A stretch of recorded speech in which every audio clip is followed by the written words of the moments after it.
Uganda has quite a good number of national parks with a wide range of animals, beautiful features and sceneries to feed the eyes on. But there's one that needs no introduction.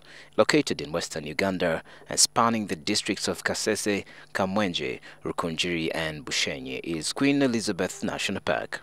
It is also one of the most visited. The town of Kasese lies just outside the northeastern edge of the park, while Bushenyi is situated just outside the park's southeastern boundaries, as my tour guide Noel Bayo explains. This viewpoint happens to be at the escarpment of the Rift Valley. What you can see down there is the Rift Valley, and we're in Queen Elizabeth National Park, which is about 1,987 square kilometers. But the actual protected area is about 2,500 square kilometers, including Chambura Game Reserve and Kigezi Wildlife Reserve. For a first-time visitor, despite pockets of bumpy old tarmac road, it is hard to miss out on a variety of lodges, signposts and arrows pointing in each direction where these facilities are found, including Simba Safari, where I spent my 2 nights.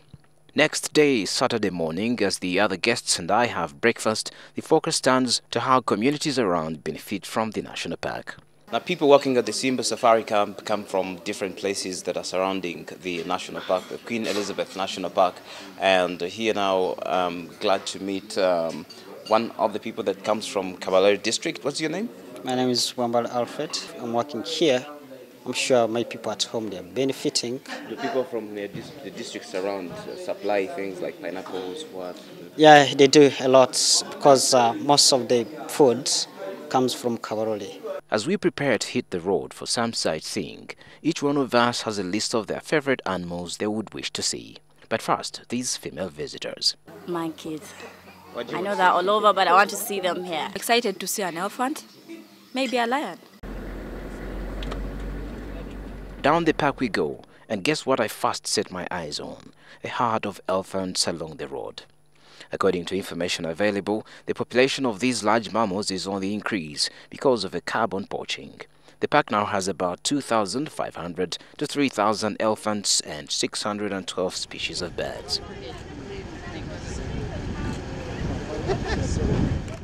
One of the most sought-after animals for first-time visitors is the king of the jungle, the lion. We joined the Kasenyi track. That is where we could find them. As we drive, Bayo, my guide, gives me some bad news. It might be hard for me to see the lions. And why?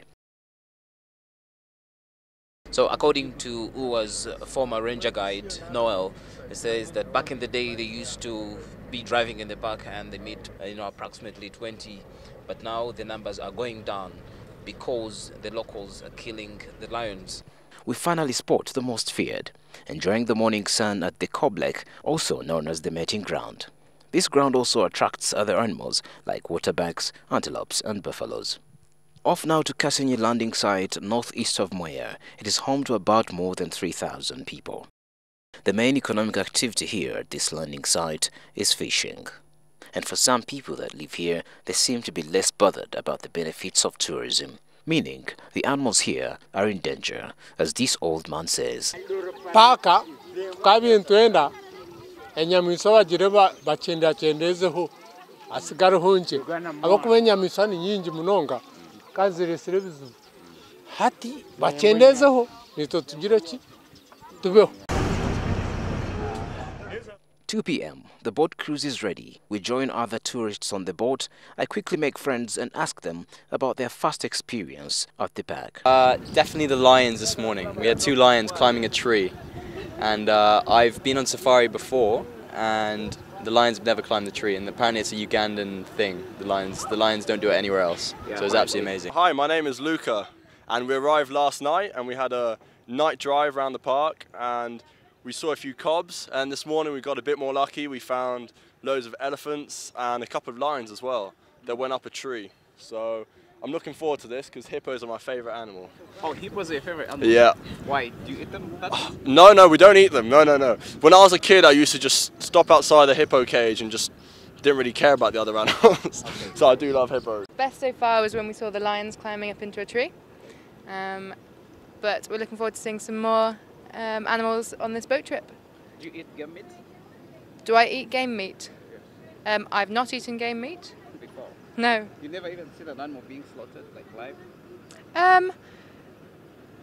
No, I don't think so, no. Okay, continue. Oh, here. Probably seeing lions this morning was quite exciting. Yeah, and this will hopefully be very fun.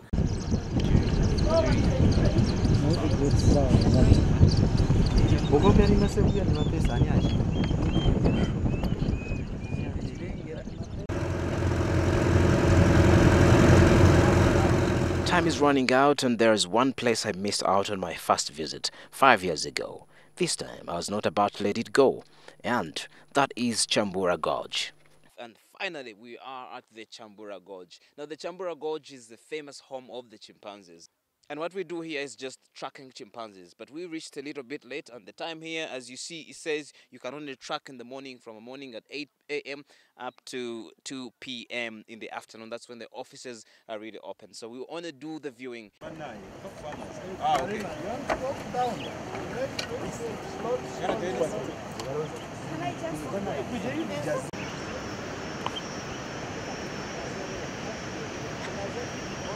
This is the famous Chambura Gorge. I don't know how to describe this place, but as you can see, I'm going to give you my very own description. My custom description is this is the most beautiful place in Uganda. Not just one of them, but the most beautiful place in Uganda. But let me just also ask people who are viewing this place right now on this platform, and to give me their own experience, their own description of what they think about this place. I cannot get just enough words to describe it. I think this place is so beautiful. It's so breathtaking, I can say, because I've never seen such a place in my life in Uganda. It's my first time, and I would want and say that people should come and see this place like once in their lifetime. And now, before I leave, a visit to one of the most important spots, the Queen's Pavilion. This is where the park was named. And now this is the major point where the Queen Elizabeth National Park was named from. The Queen actually sat here where I'm sitting to name Queen Elizabeth National Park. So as you come to visit the Queen Elizabeth National Park, come knowing that you're going to find more than meets the eye. So take your trip. Malcolm Sime, NTV Connect.